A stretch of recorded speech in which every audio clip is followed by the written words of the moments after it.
Hello everyone, Lore Master of Sotek here, and I wanted to make a quick video to give my thoughts as a review of The Silence and the Fury. As I'm sure all of you are aware, and if you're not, you must be like just showing up today.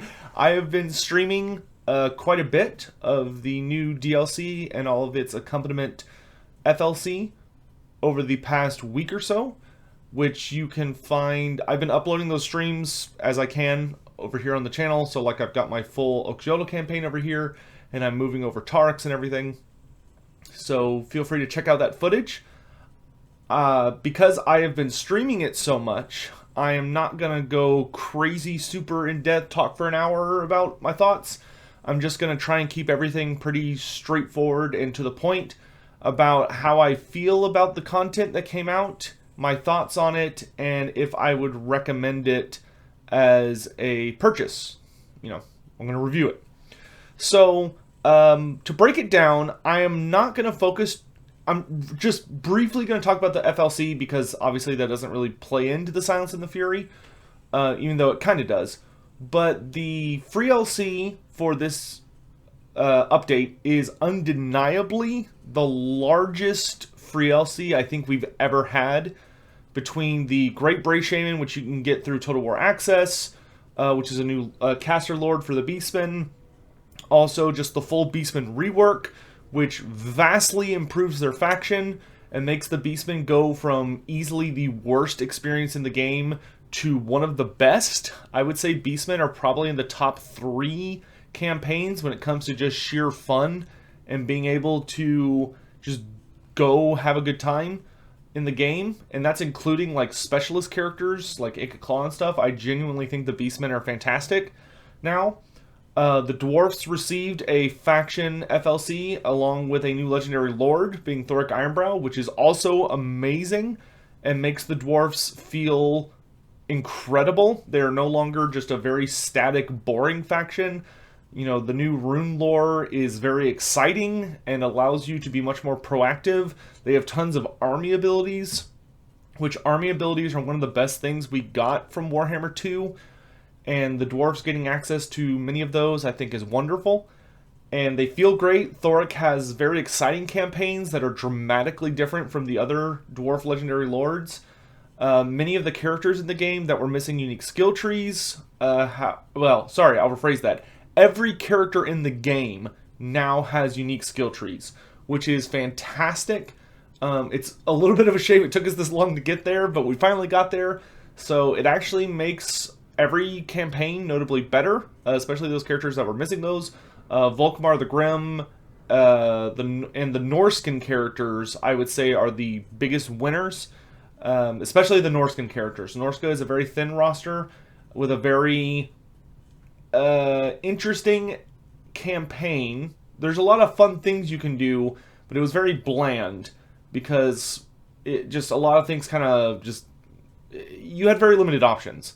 But giving those characters those unique trees does actually help out significantly, just because with Norska you're basically playing a horde faction, unless you just decide to stay in Norska the entire game, but you're probably hurting yourself if you do that. So I'm speaking from experience.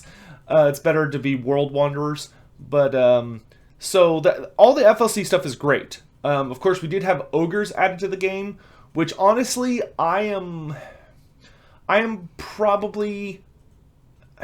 have mixed feelings about the ogres. I'm glad to see them.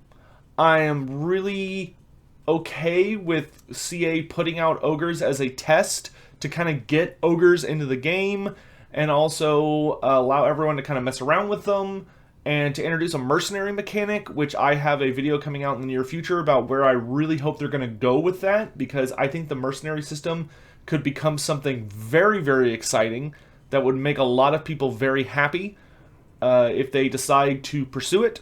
However, I will say that I don't think now was the appropriate time to put ogres in the game. There are so many little things that I think still needed to be addressed, particularly with the lizardmen, which I'll expand more upon in a minute. And ogres definitely ate up a massive amount of that time, just because they are literally brand new units and there are multiples of them and they utilize a brand new system. So, like, I'm happy to have them, but I won't say that it's what I would have preferred. I think it would have been better for if this is how we're getting ogres in game 2. I honestly would have preferred if when they announced the pre-order DLC for game 3, which it seems guaranteed to be Ogre Kingdoms at this point, I wish that they had made it where if you got the pre-order DLC that it unlocked ogres in game 2. Right now they kind of function as like your first little taste, your first little hit of a new drug, and that's fine, that's great. It's good advertising for game 3. But I will say I'm a little disappointed by the timing. So let me go ahead and just hop into the DLC.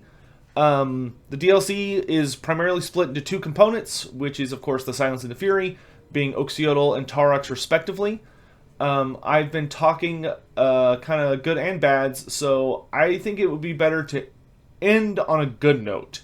So let's start with Oxyotl.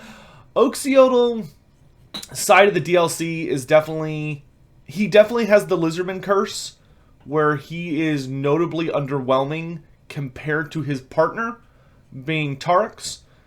That being said, it's not as bad as it has been in the past. Oxyotl works. He's fun. He's very powerful. When you really get his buffs all going and geared up, his army is probably one of the strongest in the game, because you could just have a ton of chameleon skinks with rare forms of ammunition that hilariously obliterate everything in front of them. However, his campaign is very slow and it's very easy. There are times where I feel very strongly that Creative Assembly is... I feel Creative Assembly caters too much to players on the lower skill end of the game. It is okay to have difficult campaigns, especially because you can turn the difficulty setting down to make the enemy easier to compete against. Oxyotl's campaign is so stupidly easy that it verges on boring. Like, he himself is fun to play with, his army is fun to play with, the new units are fun to play with. However, the campaign is mostly just sitting around and waiting because CA didn't give the campaign any balls. Like, it's very neutered, where you're dealing with a situation where you're like, the dark gods are trying to do things, so you gotta go out on these little secret missions everywhere and destroy the enemy. But the problem is, you get 3 missions you have to stop like every 10 turns. And to beat the campaign, you have to stop like 20 things, and each of them are pathetically easy. Pathetically easy. To the extent that you just auto-resolve all of them because they're not hard. They're super easy. The armies are tiny. They're not difficult to defeat. You're not like needing to catch them out in an ambush or something. You can just teleport, right-click, move up, kill them, be done. And you spend most of your campaign waiting. You spend almost the entire time just sitting there waiting for the next set of missions to come up. And the bad thing is that so many of the missions are so easy because they pick like some of the times it'll pick like a random enemy army, that the AI will either disband the army or it'll be killed by some other group. So you end up missing out on that mission, which just aborts it, so you don't get credit for it, which means you have to wait longer for like more missions. And I really don't like that. I think Oxyotl's Mortal Empire campaign is actually very fun because you could just kind of go do whatever, and I think Oxyotl is actually probably going to be one of the most enjoyable co-op order characters because you can just like follow your friend around and set up secret sanctums and stuff, but it's boring, man. It's toothless. To me, it feels like when they did Grom and Eltharion, and for Grom's, or when they did Eltharion specifically, and when, like, for Grom's invasion, they gave you way too much time. Way too much time. Like, if you're gonna just make hard DLCs, CA, like, Tehiniwan was a hard campaign, but the problem with Tehiniwan is that he didn't have any interesting campaign mechanics, and he was boring. It just so boring. And his campaign mechanics were completely busted and not finished. And I almost wonder if, like, the backlash CA got from that, they were like, oh, people don't want hard campaigns, they just want easy campaigns. No, I think if Oxyotl had, like, missions that scaled up throughout the campaign, or when it gave you a hard, because there are, like, different levels of missions that are, like, easy, medium, or hard, and I honestly can't really tell the difference between them. And if you fail a mission, it doesn't really do anything that dramatic. Like, maybe you'll give a small buff to that army, or you'll take a penalty for a small amount of time, but it's nothing, like, alarming. Like, it doesn't impact the final mission, it doesn't impact your faction, like, you're not going to get invaded or anything. It's just, like, it's just so much waiting. The big thing for me is just, I wish that it was decision-based and it felt like you were actually a one-man army trying to stop the Dark Gods. You know, instead of making it where you get 3 Secret Sanctum missions every 10 turns, make it where you get, like, 15, where you get too many. You get too many so that you have to try and decide how to deal with them, and that you're, like, picking which ones you're going to prioritize the most. And it would also, you know, incentivize you to make allies, because a lot of these missions are basically just, hey, kill this random army that's already out there that can get killed by other sources. So, you know, with those, if you're out there making allies and trying to befriend other factions, then you can befriend those factions and try and get the AI to kill that army for you. You know, or, hey, I need to make multiple armies so that while Oxyotl's army can, you know, teleport across the world and deal with the faraway threats, maybe I have a second army here at home that can focus on dealing with native threats, you know, go after the armies that are closer. Or, hey, instead of just setting up Secret Sanctums faction-wide, maybe I'm also going to, like, set up an Empire faction-wide. So there'll be places where I have Secret Sanctums, but let me also, like, take over a province in the Southlands or a province in Ulthuan or something. That way I can, like, respond to threats in those areas with not just Oxyotl. I don't understand why they made it so brain dead. It is immensely boring. And it's not... It's boring because there's no challenge. There was not a single... I have played through Oxyotl's campaign on multiple difficulties, trying to, like, get a handle on my thoughts and everything. I've played it through on Legendary, I've played it through on Very Hard and Hard, and there was not a single time I ever got even remotely close to a Sanctum timing out, or a mission timing out. And that's just, why bother putting it in the game? Why bother even putting it in the game if it's going to be that easy? Like, it might as well just be, hey, teleport to this spot and go stand on this button for a boost of free experience, free money, and it gets you 1 tick closer to the final mission. Also, there's no interaction with Taurox whatsoever until the end, which was super boring. I would have loved if they had made it where Taurox isn't a normal faction in Oxyotl's campaign, but maybe he's, like, a super spooky threat that shows up, like, has a small chance of spawning. So, like, maybe he's a unique hard mission where it's like, oh, Taurox's army showed up and he's trying to kill something, and you have to go out and beat him, and, you know, beat his army back, which, you know, oh, you didn't kill him this time, he keeps getting away, but at least he's an antagonist that you're dealing with, and he's, like, causing issues, and maybe his army gets, like, scarier and scarier, so maybe they have, like, more chevrons, more big monsters, whatever, to, like, be like, oh crap, I need to hurry up and, like, track him down and kill him. And then if you beat the final mission, Taurox doesn't spawn anymore, because he's permanently dead. Like, that would be fun and interesting. And there'd be like, oh, like, I'm racing against time because the Dark Gods are buffing him and stuff. But Yeah, I just... it's not nearly as bad as the other Lizardman campaigns. Like, Oxyotl's campaign is still better than Tehinowen's, sadly, and it's still way better than Nakai's. Nakai's campaign is still broken and crap, in my opinion.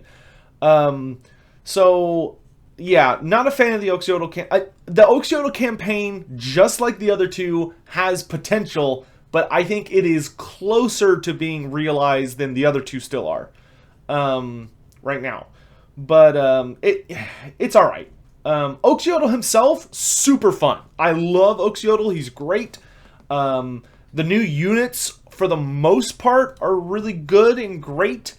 The Troglodon, perfect, super awesome. Mwah. Yeah, chef kiss on the Troglodon. Except for the colors. CA, please fix the colors. I understand that, like, you like to do weird things with the Lizardmen constantly. But, like, can we make the regular Troglodon the classic colors, where it's just the pale white death, which is the nickname for all Troglodons? You know, where they're, like, super pallid white monsters that have then, like, the unique colors on their fins and stuff. If you want to go crazy with the colors, color the fin. And then make the Regiment of Renown, even though that one's called the pale white death, make that one, like, the weird colors. So maybe it's... But, like, pale white. And you made it yellow. Like, why? Why do you do this? At least make the Regiment of Renown one the classic colors. But I would much prefer the normal ones to be the classic colors. Yeah, not a fan of the colors changes on the Troglodon. That was a completely unnecessary change. I don't know why they did that. Chameleon Skeek Stalkers, great, super. They're not my personal favorite unit, but they have a really interesting niche, and they operate very differently than anything else on the Lizardman roster, so I think they're awesome. The Quotl. The Quotl is good. It's weird. I don't like its design because it has a beak. The Quotl is supposed to be a feathered serpent. And maybe there was some artwork where they designed it with a beak, but the artwork that I've seen of the Quotl and have in my book, that I remember, it's literally a lizard that has feathered wings. But to my understanding, the word Quotl in the Nahuatl, sorry if I butchered that, language, literally means serpent. Like, it's supposed to be a snake. A big snake that has wings. I don't understand why you put a beak on it. I would really like it if they got rid of the beak. I know that I've done this song and dance before with Creative Assembly as far as like trying to change the way things look in the game, like actual models, and it's like smashing your head against a brick wall and hoping that you'll come out okay. But man, I really don't like the beak. I don't understand why they put that in there. To me, it feels like someone in the design studio maybe looked at it and was like, oh, it's not a feathered serpent, it's a bird-snake hybrid, therefore it should have a beak. I hate it. Like, it's supposed to be a feathered serpent. They even gave it a twin tail, which is clever because it gives it a nice reference to Sotek, and the word Quotl, to my understanding, also like means snake and twin, supposedly. I don't speak the language, but that's what my Google Foo let me know. And then it has those big beautiful feathers, and then it has a beak, but you still gave it a serpent tongue. It still has a forked tongue. Why? Why'd you give it a beak? Why does Tehinowen hold his plaque like this? Why does so many Lizardmen, dude. Anyway, the Quotl is just going to be added to my list of things that I don't understand as far as the Lizardman design philosophy goes, but whatever. So, and I know it sounds like I'm complaining a lot, but for a review, I try and be really honest about my opinion on things. If this DLC was split and there was a Lizardman side and a Beastman side, I would not buy the Lizardman side full price. And I love the Lizardman. I wouldn't buy it. I would wait till it was on sale. I would buy it on sale, which I would not have done for the other two. I would have refused to buy those and waited until they got fixed. Still waiting. Yeah, it's, if you're just into multiplayer, I think, and you like lizardmen, I think the lizardmen side is fantastic. If you want to play the other lizardmen campaigns and you want new units, it's fantastic. If you're asking if Oxyotl's campaign is great, no. The answer is no. Sad to say. I expected it. I predicted it, that the lizardmen side would be bad. But, and I enjoyed it a lot on stream. Like, there are parts of it I really had fun with. I had fun with battles and stuff. And I'm still super jazzed and humbled about me and Chloe being in it. But, you know, that does not change the facts that it is a very underwhelming DLC for the lizardmen. And there were some really weird decisions made. And it feels like they made it so easy that if you could literally just roll your face across the keyboard and you'd probably still be able to beat an Oxyotl campaign. So, Taurox, on the other hand, amazing. Taurox is one of the best campaigns in the game. Just like how when Tehillim was added, Ikka Claw is one of the best campaigns in the game. Taurox's campaign is also very easy, but it's easy because you're a huge beatstick and you're just literally running around punching everything in the face. The things you can do in a Taurox campaign are wild. They basically just kind of took off the reins and were like, hey, go have fun. Like, training wheels are off. Have a good time.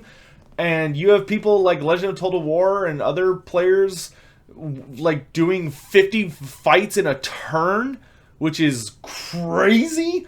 But I could see a really fun event, maybe a charity event or something, where you just have a bunch of players competing to see who can get the most fights won in a single turn, because you can get some crazy numbers.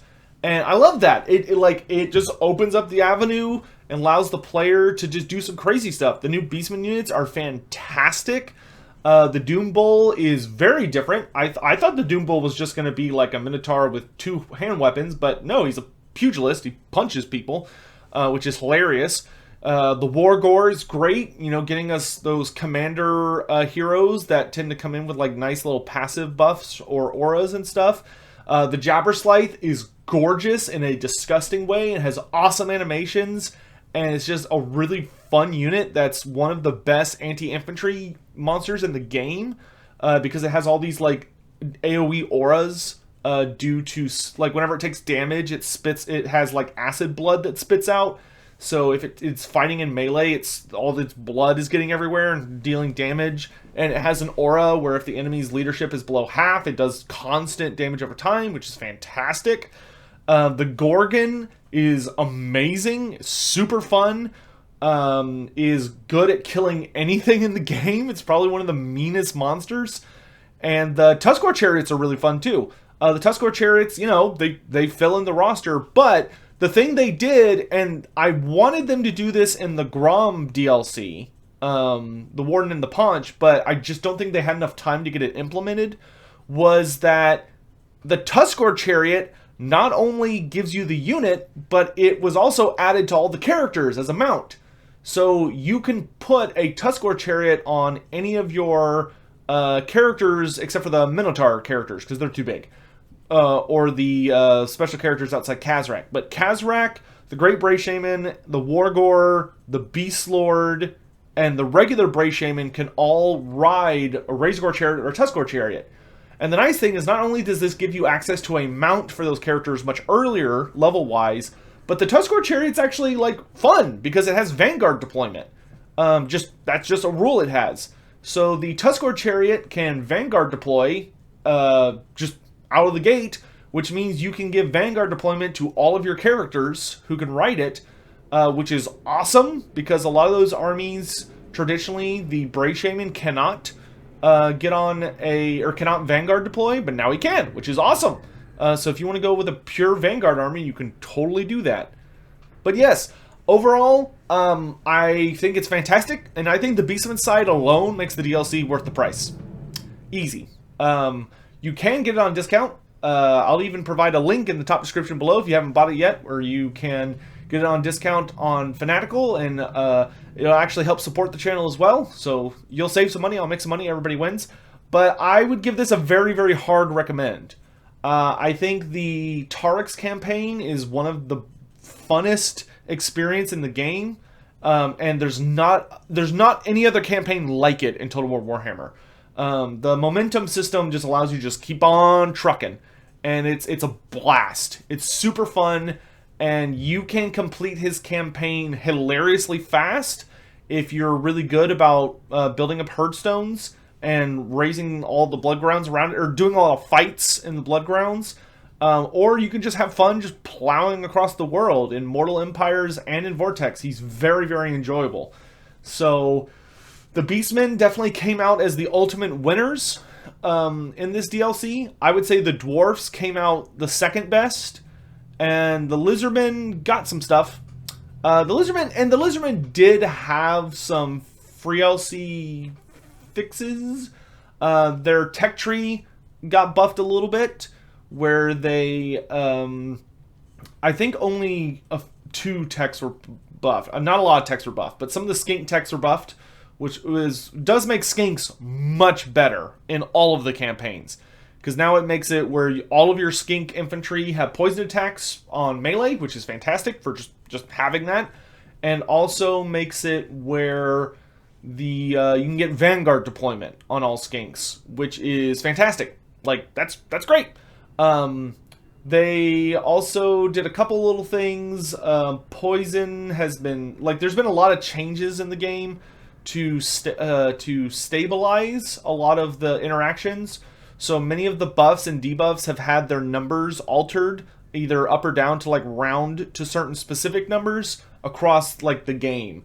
So it's now when various races or abilities have an ability that does something similar, a lot of the time now they all do the same number. Instead of it being like, oh, this guy gives you plus 7, 8, 9 of these stats, but this other ability that's similar gives you plus 1, 2, 3. Like, they've all been kind of equalized to, okay, now everything's just plus 5 and stuff like that. But overall, good changes, I think. I think Warhammer 2 is ending in a really strong place. There are a crazy amount of changes I still want made to the game. Hopefully these things can be done in Warhammer 3. There are still some massive things I think need to be done. As far as the lizardmen need some very deep fundamental changes. You know, the geomantic web needs to be more interesting. I think there's a number of models that need to be fixed. Between, like, Tehinuin needs to hold his plaque correctly. I really think the Quaddle should not have a beak. And all that kind of stuff I think would be wise. The Quaddle kind of needs some animation cleanup, just in general. The Quaddle, because it's a permanently flying monster, it doesn't land on the ground when it charges in combat. It keeps hovering. It's really weird. Like, if you're attacking infantry with it, it'll probably look fine. But if you try and attack anything bigger than infantry, it starts to get really weird really fast. The Quaddle feels like it needs to kind of go back in the oven for a little bit. Maybe get some animations cleaned up, figure out what they want it to do when it's kind of like idling in close combat, make it where it doesn't just kind of stand there awkwardly, and get rid of the beak. Would be my change list. But, yeah, Lizardmen, man. They're my favorite race from, like, a lore perspective, and that I grew up with them. And they have a lot of cool things that I like. But they're also one of the most problematic races in the game, in my opinion, when it comes to campaign mechanics. Once you're in a battle, they're great, they're fine. But, except for the Quaddle, and Tehinuin. But everyone, and Nakai. But anyway, I don't want to rant for too long. This video is probably already going to be way longer than I wanted it to be. Maybe not. Hopefully this is like around 10-20 minutes. But yes, I do recommend this DLC. I would get it on sale if you can. I wouldn't avoid buying it per se. If you're a Beastmen fan, it is a must-have. If you're a Lizardman fan, it's worth it. But it's not gonna blow your socks off. So that's my opinion on that. I'll have a lot more stuff coming out soon, talking about various things, and including Warhammer 3 and stuff, which, honestly, the further we get into the year, the more I'm starting to really hope Warhammer 3 is going to be delayed, just because there's only 5 months in the year left, less than that now, and we still don't have a release date, and we still haven't seen most of the factions in the game, and we still have not seen any campaign mechanics. So, yeah, I'm getting a little nervous about that. I would honestly I would much prefer they back it up to 2022, but we'll see what happens. Anyway, that's going to be it for me today, guys. Thank you all so much for watching. I hope you enjoyed the Silence and the Fury, or at the very least, the just tons of free LC that's coming with it. And I'm super excited for y'all to get to experience this.